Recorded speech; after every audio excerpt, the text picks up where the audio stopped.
What's up, PlayStation Universe? Thanks for tuning in for more of our E3 coverage here in the city of Los Angeles. We just wrapped up watching Ubisoft's press conference, and we're getting excited for Sony's tonight, where all of our true efforts lie. But in the meantime, we want to talk to you about Ubisoft, and namely what we all thought of their lineup of games. But first, I don't know if we can dive in any further without mentioning the classic Ubisoft opening, Just Dance. Giraffe head. It's almost like they one-up themselves in the category of weird saying. I think they're embracing it at this stage. Like that it's tongue-in-cheek now. Like it's self-referential. Their Just Dance segment is just their excuse to do something wacky. To do something totally wacky. Yeah. It did get pretty normal after that. Yeah, because it has to be, because like the audience that they would be like planning to for that won't be watching E3, nor will they be in the audience. So it's just like a matter of they just want to do. They just want to get the Just Dance name out there, so someone's like, oh. The Just Dance segment was really weird, and then they're like, "Oh, there's a new Just Dance." Twitter blew up. Word slowly spreads. Yeah, Twitter did blow up. Ubisoft, the new Konami, in terms of press conferences. Yeah. But despite the weirdness and the fact that they are always these kind of tongue-in-cheek things, I have always appreciated that it ends up just being about the games from front to back, because they don't have to get bogged down in the hardware discussions and the sales discussions. They can just go game by game by game. Yeah. And there were some things we knew about in this lineup, but also some cool surprises. Yeah, certainly. So the first one, something we knew about, Tom Clancy's Ghost Recon Wildlands. Spoiler alert, you two have actually played it, and we'll have discussions about that when the time comes, when the embargo lifts. But for the moment, what we saw in the trailer was right about what you guys saw. I mean, we pretty saw much some gameplay demo. It was the gameplay demo that we got to play, so... Yeah, it was back. Ghost more Recon. streamlined version of it, we'll just say. Yeah. It's been off the radar for a while, but I think it has a place in the modern Tom Clancy lineup. But for me, I'm concerned about this thing of differentiation. Like, it doesn't... It looks kind of like the Phantom Pain as I'm just sitting here watching it in terms of this open world environment and squad-based infiltration. But, we have Rainbow Six for some infiltration type missions already. So what does Ghost Recon do? Is it just a bigger open world, do you think? Well, I don't really want to talk about any of that stuff yet, because it'll be way too easy to bleed into stuff we shouldn't talk about yet. Sure. So I think we just maybe save Ghost Recon for a little bit later, because it'll be Stay tuned. It'll be up tomorrow. Yeah. We'll have something for that. But strong opening to the conference at the very least. Yeah, I mean that was a game. Like people are excited about it. Yeah, same when we first saw the stuff that they showed us, it was pretty much the same type of thing, where it was like, this looks like it has a pretty strong audience. Like, I mean, initially seeing it and what they talked about at the show and all that, it was like, this is going to be a great game that'll be good for the YouTube entertainment, or like Twitch entertainment audience for games, just to be able to get together and play around. And the vehicles on Showcase was a big surprise to me too, because I never thought that was an important element of Ghost Recon, like Advanced Warfare in the past, or Warfighter, or whatever it was called. Watch Dogs 2, though, we delved into immediately after that, and that's something that you guys can talk about, having played it. So, Watch Dogs 2, we're coming off of the first one, which was by and large a disappointment, I think, in a lot of ways. I don't want to... I would say so. Revisionist history, I think it was still a game that was a pleasant time, but it didn't live up to maybe the promise that Ubisoft had. Yeah, it was high promise, all right. No, Watch Dogs 2, I was pleasantly surprised. I guess if you go onto the PS YouTube, you'll see our full impressions, both Will and I. But yeah, it's most, like, the starkest difference is definitely its tone. It's got that self-referential, like, hacking culture. It doesn't take itself too seriously. And millennial hacktivists fighting the power. Great. That's what we need more of. Yeah. But it's got a vibrancy to it. It kind of looks a little bit like GTA. And it's a departure from the first game in that regard. Yeah. So I remember the first game being overtly serious and kind of obsessed with itself. Oppressive. And the GTA, it had some of the GTA 4 like sluggish movement that's just unnecessary, Like, why not make it faster and more fun? Yeah. Well, there's some stuff we were talking about that before. I don't even know if we did actually talk about it in our video, but just the movement itself in this one, there's a lot of parkouring, so it's like way more fluid and efficient, but it also falls into the trap of a lot of games now where they want really nice animations that you can't do small movements well without really exaggerated things that slow you down. Like, you just kind of want to turn a little bit. They have to do like this really big kind of step thing and just kind of this like exaggerated turn. And it's like, I just want to move it just a tiny bit and look this way. And it's something. It's a total tangential, but something that's always impressed me about Uncharted is how you have detailed animations string together, but you never feel like you're like stuck in something. It doesn't feel like you have to like your character has to like click to a certain position. Like you can just like have free reign of like a 360 degree turn. Right. There's that gradient there for that motion. So I mean, unfortunately, we already kind of knew about Watch Dogs and we knew a surprising amount of it going into the conference. Yeah. So it didn't have much of an element of surprise. But one thing that I was really blown away by was the way they ended the show with Steep. This extreme sports, snowboarding, open world, mountain shared world Crazy, experience game. maniacal laughter type. Just super, super ambitious, I thought. Definitely the highlight for me. And it's something that, hopefully, in my mind, I'm thinking, well, it needs to be firing on a couple different cylinders in order for it to work. It reminded me of Drive Club, first of all, in just the way that you could post challenges to your friends and have this kind social connectivity. Yeah, like a shared party going down the mountain. But what it needs to have to back up that technology and that networking is tight snowboarding gameplay. Like, it actually needs to be fun to play. And Drive Club certainly was. This is a difficult position because it's trying to basically revive a style of game. I was gonna say, that was single-handedly. That was Yeah. incredibly that's successful a in spot its in the time. market So. that doesn't really have any.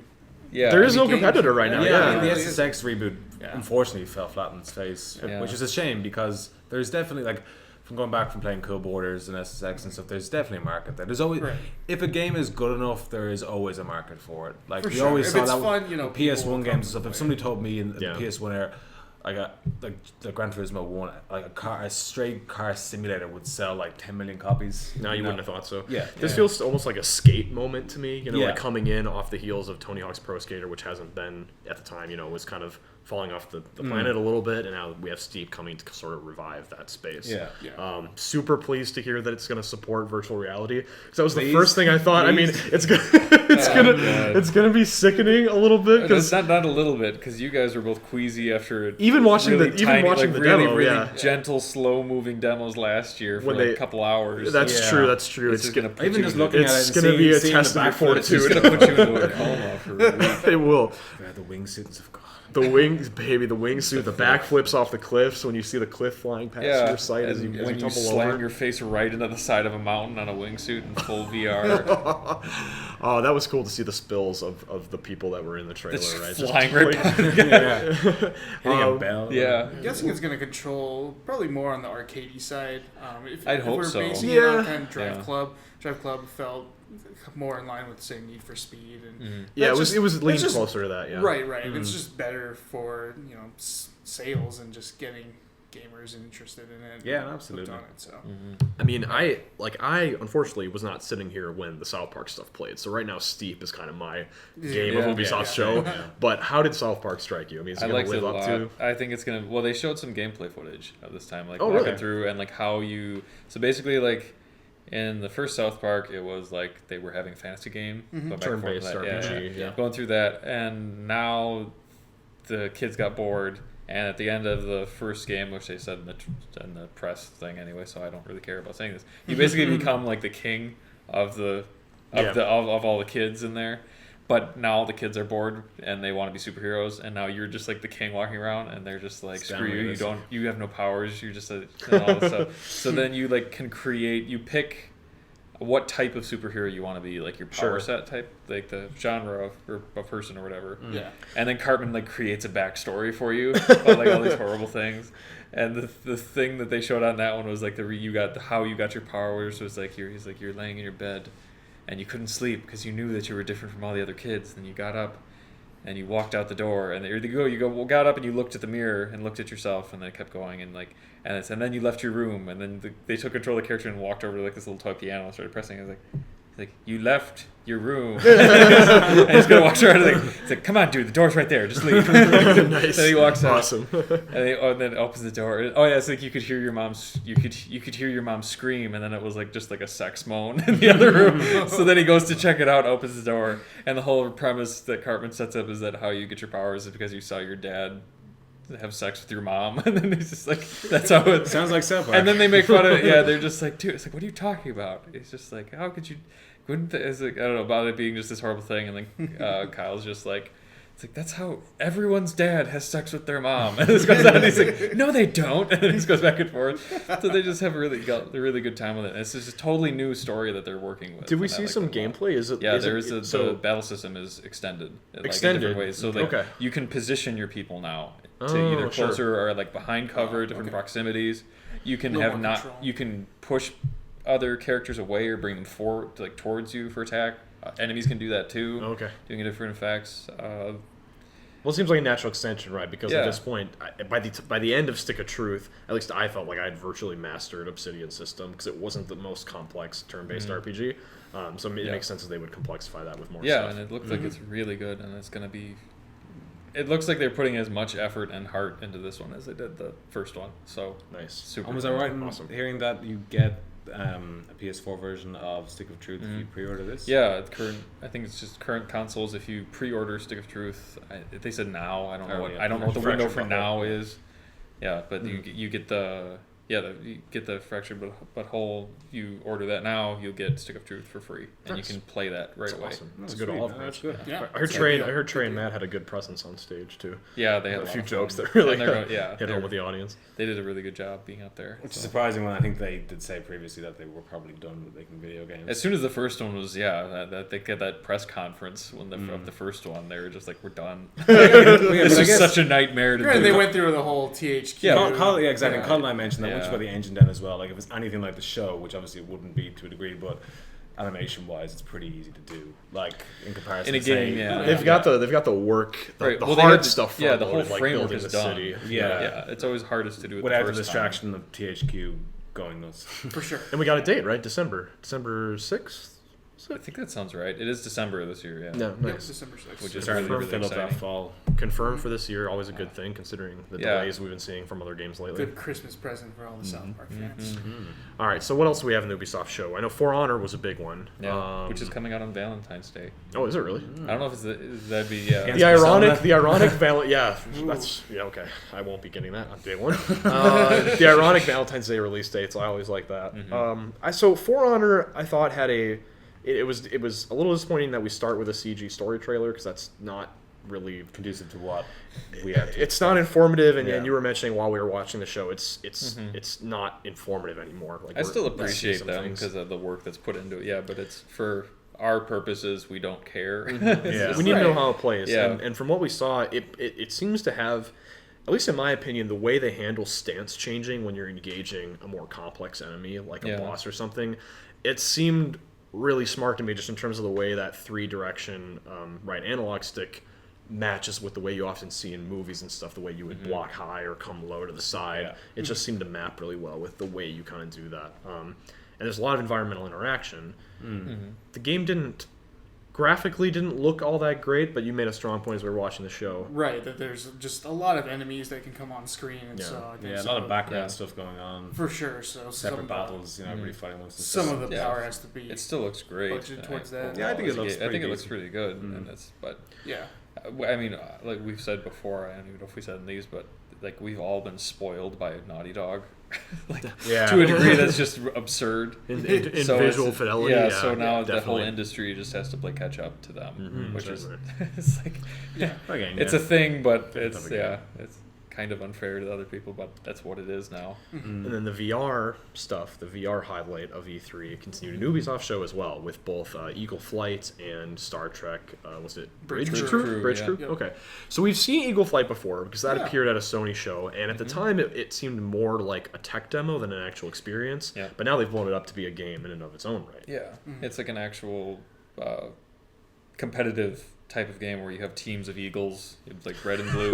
Yeah. It's just- the elevator pitch for this Teams- is already like I know making it itself, gets yeah. it gets better Team because of it's teams of eagles, and it's basically capture the flag. You each have your nest, and then there's a rabbit in the middle, and you have to compete to getting the wow. rabbit, bringing it back to your nest. Go.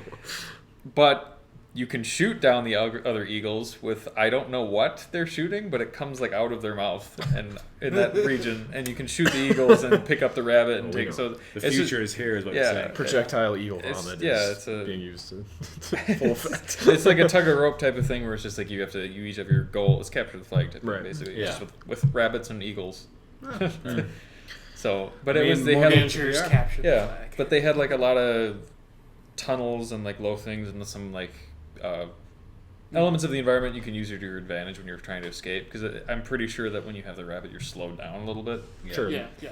As So- you should be, yeah. Makes Yeah, sense. but I can see it being a little difficult trying to like maneuver yourself in the 3D space of the open air to like Yeah, like undoubtedly the navigating the people on people and stage stuff. made it look way easier than it actually will be, is. yeah, 'cause for it's sure. like, Yeah. they did a really good job, but I was like the whole time I was thinking like, man, people are just gonna die so often in this game, or fall and hit the walls and all that. Yeah, the success of that game is definitely going to rely a lot on how well and easy it is to learn how to control, because we've seen a wide gamut of, not just controlling a flying animal, but just like flight in any sort of game, you know, and And it's the such a- skill level that some games have. Say, you look at the Battlefield games, and it takes quite a while to get proficient enough. It does. I mean, a lot of these, but for the VR though, they were saying specifically that it's supposed to be something that anybody can know how to play like immediately. Because Right. a lot of it is just like you're tilting your head Yeah. and moving around, which is much more natural for people than trying to like use both analog sticks at once to Yeah, especially reposition as an and move eagle, it around. makes sense that you wouldn't be having like complex flight controls in front of you. It literally would just be like Yeah, it's tilting mainly and gonna have be, the yeah. wings. Yeah. So Is it that should right? be fine. Hopefully, yeah, it's smooth. With regard to Sony's conference and what this means for PlayStation, it's nice that Eagle Flight is here because that's just and I know I'm getting down to the minutia of it, but that's a a minute long 90-second slot we can use for a different VR game during Sony's conference when we know PlayStation Much like VR Final is just Fantasy going to 15, get it's out of the blown up. way in the Xbox areas, so like Yeah. Same with Tekken. Yeah. Yeah, so definitely. we've got more time for Resident Yeah. Evil. I mean, other than that, Ubisoft had a few smaller games, like Grow Up was one of them. Yeah. Right? Wasn't the biggest fan of Grow Home when they released. What was the Choose Your? It's fleeting. The PlayStation Plus, you get to choose between 3 games. The vote, the The sort vote of thing, voting. yeah. for sure. I think everybody eventually started regretting that they voted for Grow Home. It was okay. Just really blunt it, but Yeah, it was okay, but like it wasn't great. So Yeah. I mean, it looks nice and the character is pretty like. It's an interesting character, so it's nice to see that they're still going down the well of indie games and stuff, and still much like EA with their FE or FE or however it was pronounced. At least they're still pushing something smaller. for sure. that can cater to different. tastes. That's something that's always. I mean, even as these publishers continue to grow and Ubisoft continues to want to compete with the likes of EA and Activision, there's still something about their stage presence that feels grounded to me, and maybe humble's not the right word, but from the way that they have the like self-referential dance segment at the beginning, which at this point, like you said, they're just poking fun at themselves Right. and their They know what they're reputation. doing. They know what they're But to the end, when they brought out the whole lineup of developers on stage to just not only thank them for all the work that they're doing, have these representatives, but then they can all stand in one place and thank the fans in the process. And, Yeah, and that it was was a extremely touching moment. focused on community within the Even, company yeah. and within the Even Helps, the Bethesda one last helps night as humanize them. yeah, Yeah, absolutely. and they all were just they're all love what they're doing and they love what each other's doing and they want their fans to be excited as they are, and they really appreciate the fans. So it's like whether people a lot of times give crap to Ubisoft for games that they do or games that maybe not were released as nicely as you expect or things Right. like that, but it's like they definitely care about what they're doing. Absolutely. And They care and they and it's- try new they- things. yeah, and take that- more risks than some. That's of the other that's something that publishers. they definitely aren't appreciated enough for. Yeah, is the that's- range Steve of is risk a- that they take Yeah. and how they try stuff. I've never But- felt like they've shoved any of their kind of more markety things down my throat either. Like they do engage, at least at one time, they engaged in the season passes and they engage in like the Uplay and microtransaction market, but something about it feels a little less cynical and a little less forced than it would with like an EA or an Activision or how those typically do. So they're pretty good at responding to yeah, definitely customer feedback. And there's plenty of feedback most of the time. Yeah, they're also Yeah. good at consistently listening to what fans want, which I think in this case is Beyond Good and Evil 2. Yeah. Notably missing from the conference, but shortly after, we did get confirmation from, I was about to say his name, but Yves they Guillemot? yes, I heard it in the conference, and I'm like, all right, commit it to memory. Now I know how to pronounce that name. Already lost it, but yes, Beyond Good and Evil 2 still on its way. We didn't see it this year, and we have no indication of when we will see it next because there's just the only footage that exists of that game is that teaser from a couple years ago. Yeah. But At least they've listened though, so we know it's there. Yeah. Somewhere. hopefully Well, they they did spend take a their long- time doing a good job on it. They did spend a long time on the Assassin's Creed movie too. All right, For a while. Right. are you excited for the movie? No. No. It looks about as coming good out as Are you going to Same see the day. movie? that I won't go out of my way to. I believe it's coming out the same day as Star Wars it's Rogue the guy. One. So. It's, Oh, yeah. I mean, I haven't okay. seen the fact that you've It's got gonna be a rough trifecta watch. from like Macbeth with like Marion Cotillard or whatever her name is, Mhm. and Fassbender, and then the Marion director of Yeah. but yeah. To That me, film they was have, really well they received. have a really high production behind it, and they have Right. got really good people behind it. But it's To me, Fassbender enough is me giving it a chance. I don't. because he seems to like, care as well. Yeah, like, He seems to yeah. really care about the movie, right? In I a don't way think that- it's gonna be. Yeah, I think they'll do it well, but just what they showed was like that is not what I was hoping to see when I heard about it. It's tonally or Some of it. thematically a little odd too, because they've said we're spending a lot more time in the Abstergo universe and in the present day than we are spending in the past. And I'm yeah, like, I thought it was a really but weird. the past is everything that I Yeah, like weird. about this Yeah, There series. was a really yeah. weird communication because that's one of the only things I heard where they gave you a percentage of like how long you'd spend. Like that's just I can't It was imagine why you would bizarre. want to tell people that. Yeah, that's especially what- when it's the negative side of that before the movie, like Yeah. well before the movie's out. I mean, It's not Yeah. choice. Then after that as well, we got confirmation that there's gonna be a Watch Dogs film, apparently, yeah, that's which is weird. okay. Yeah, Well, maybe I mean, that speaks to it's the sort of- confidence. they're just doubling down on it. They are. Yeah. Does it speak maybe to that they have Ubisoft has confidence that the Assassin's Creed movie is going to be well received, I and think they they're thought, getting- well, let's I dive think They're right just in. pushing. Maybe Well, I they're- think it's. they're I think it's ahead that of they're themselves. getting warm reception overall so far for Watch Dogs 2 versus maybe the first one. Well, they got a really good positive response from the first one when it first Yeah, got I mean, maybe the QA seen, but- testers have positive thoughts. I mean, with having press already played it now and seen it and being able to talk about it, like somewhat more recently, and being as far along with it as they are, I think they're more confident in doing that in this. And I think since it's also specifically since this storyline is so applicable to what's happening today and easily relatable for a lot of younger people. Oh, yeah, like, having the it's millennial, a rip thing- yeah, millennial rip things straight hacktivists, out and they of it, like- open it like their trailer is clearly like a slant on like Trump or like characters like him. What's So the it's Trump like- for something is the character? Are they? they had some like senator in there who's just like your congressman that's like he's trying to take all of our. It's like so you find Yeah, out like what it's- he's really about. I mean, It's THRU something else like it's trust. yeah that's what it was. it's like really Trust. close to Yeah, so it was just Nice. like I mean that's what a lot of people are really pissed about today. So it's like that would be an easy in for most people out there who don't know anything about Watch Dogs. It's just like young people hackers. It would have to be less gunfighting in the movie. I'd imagine. I mean, I think That's- they should have yeah, Donald, certainly in I the think movie. they should have Donald Trump That in the might be. film. Like, not a lot of people know he was obviously in Home Alone 2. yeah. So It was also in That's the right. Rascals. classic. So he's got the acting chops. Yeah, he's So there. he certainly acts the film most times. So Yeah. Yeah. All right, well, sure. now Donald Trump has to be in our YouTube video description. yeah. Yeah, no, Watch Dogs 2, I'm Well, definitely I hyped don't for know. that. I don't know if we want to In do that because general. if he's president, then we might never be seen on YouTube again.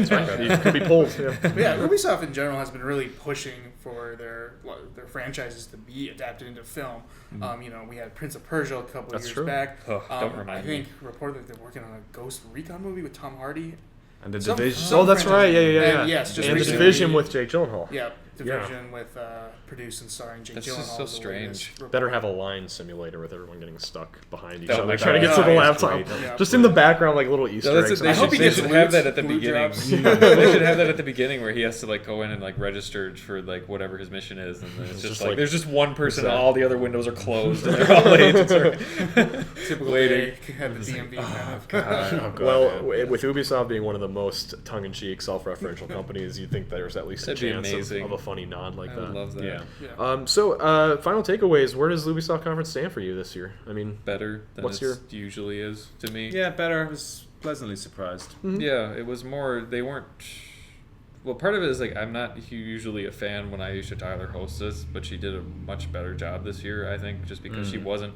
It wasn't forced funny yeah, definitely not. like the whole time. It was just like she was just genuinely like excited about what's going on and the people that were coming out because they had like I can't remember his name again. I just said like the Star Trek actors that were Oh, there. from Like, Next the Generation. one, Yeah, the- LeVar the- Burton. he LeVar came Burton. out and talked, and she was like freaking out and having such a good time, and just all the interviews that were going on stage. And they had like the couch like sit down interviews with a bunch of people out there, and that was just a really nice. I thought it was gonna be really cheesy, but it actually was pretty nice and casual just to have them being out and talking. To me, Ubisoft was like the improved Bethesda show, where it was all Yeah. about the games, but there were still surprises in there, and it wasn't just running sort of victory laps of existing properties and telling you about DLC. Like we got like Steep feels like a big E3 announcement, and For Honor feels like a big gameplay debut. So it had those kind of highlight moments that really make a conference memorable. I think that's probably the way I would end up describing it. Like to me, the conference was probably like a 7 out of 10. Bethesda I was going to yeah. say 7 out of 10. There's a bunch of things in this that I'll remember that were unique to this, whereas like to this conference where Bethesda was like, all the things I remember for them are the games that they already told us about and released before this. And it was like, so for sure. Cool. Awesome. Well, thanks for tuning in, guys, for our impressions of Ubisoft. Let us know in the comments what you thought of the conference and how it stacks up against all the others. We'll bring you much more detailed impressions of Sony's press conference in the newest episode of PlayStation Fix, so stay tuned for that, or check it out as it may be live already as you watch this. PSU.com for all of our news, videos, screenshots throughout the week, and follow us on our social channels to make sure you stay up to date with everything happening here in Los Angeles. Thanks, guys.